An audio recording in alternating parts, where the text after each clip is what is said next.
Good afternoon, ladies and gentlemen.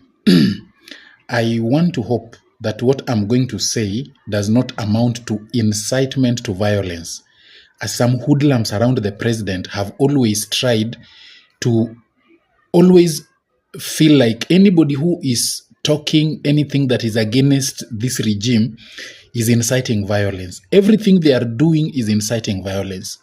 But I want to address Gen Z, who are planning to go on protests tomorrow on Tuesday, the 2nd July 2024. Ladies and gentlemen, when you shoot without an aim, you may end up shooting somebody you did not intend to shoot, or sometimes even shoot yourself. Now, the president talked yesterday on TV, and you saw the true picture of the kind of person that you are supposed to be dialoguing with. Somebody who has got zero empathy, zero honesty, has got zero remorse. I saw tears come out of my eye when the journalist is asking the president about the 12-year-old boy in whose body 8 bullets were pumped. And then he shamelessly asks, that boy is alive, right? This is a man who goes to church and carries the Bible and preaches to people. I'm not going to talk about those things.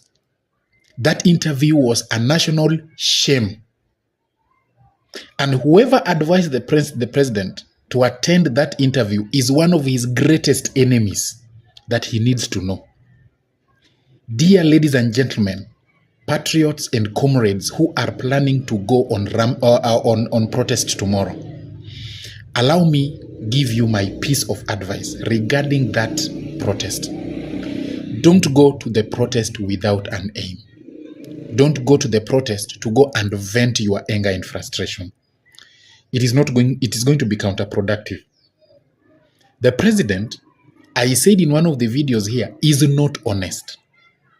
He has never been honest.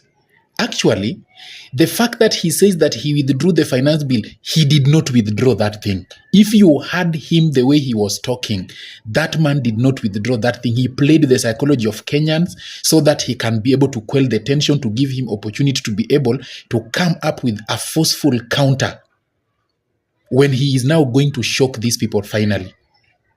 That is the plain truth. When he still can be able to withdraw a finance bill, but still goes ahead and praise the MPs who went against the Kenyans to vote for the same finance bill and call them patriots. That is a man who is not ready at any cost to talk to the young men of this country. If you want to know again that this man is not genuine, what does he do? He goes to pick some very funny looking containers in the name of young men who are representing Gen Z. He's meeting some in State House, others are meeting in some hotels to go and release statements. And those people are calling themselves that they are the leaders of Gen Z. You have told the president, and the president needs to listen to this. This team does not have a leader. They don't have a sponsor. They are leaderless, they are tribeless. Ladies and gentlemen, in this Gen Z team, there are people who have done law. They are good and perfect lawyers. Now that before even the president calls people, I don't know why every time there is chaos in the country, Mr. President always runs to this thing of, we want to have a national conversation.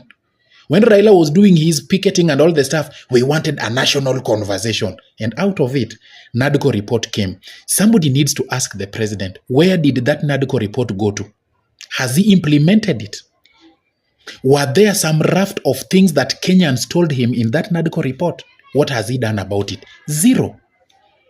Again, now he wants to come up with another committee consisting of some of these pot-bellied, confused spiritual conmen called spiritual leaders, and then pick some conmen around the streets and call them representatives of the youth and Gen Z, and then talk to himself, advise himself, make recommendations for himself, then say he has now had a national dialogue.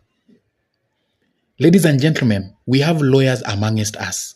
What those lawyers need to do, let us have a collective memorandum, MOU, the irreducible minimums of the Gen Zs of this country to the government of this country. Once that document has been made, there should be a million march to accompany that document to the State House, not to occupy the State House or to cause mayhem. Stand around the State House, surround the State House until the president comes in and he addresses the youths as that document is handed over to him. If he will be in Harambee House, let another million march go to Harambee House. If he will be in any of the state lodges in this country, let there be a million march to that state lodge and that document be handed to him. And he is given a timeline within which to implement the demands of that document, short of which Gen Z should go back to the streets and do whatever is supposed to be going on. How does the president tell us that he needs a national conversation to drop the idea of having CASS? What does the president want to dialogue to the country on so as to stop corruption, primitive corruption of people around him, including himself? What does he want what does he want dialogue for? These are things that you do pen to paper. So and so has been fired. You mismanaged agriculture docket. So and so has been fired. You mismanaged this, whatever. So do we need dialogue to do these things? Striking out these things of CASS. Do we need dialogue over this thing, Mr. President? The country is hurting. The Gen Zs are not after anything. They want you to do the right thing. Don't tell the country that the country cannot move without finance bill of 2024. There is a finance bill in this country that is running. Why can't that continue? Mr. President, it is high time that you start listening to people whom you think don't love your government. Those people who are speaking to you, telling you the real things you need to address. The people you think don't love your government. The people you think want your downfall. The people you think, people around you make you think that they are the ones who want this government to go down. Those are the people you need to start listening to.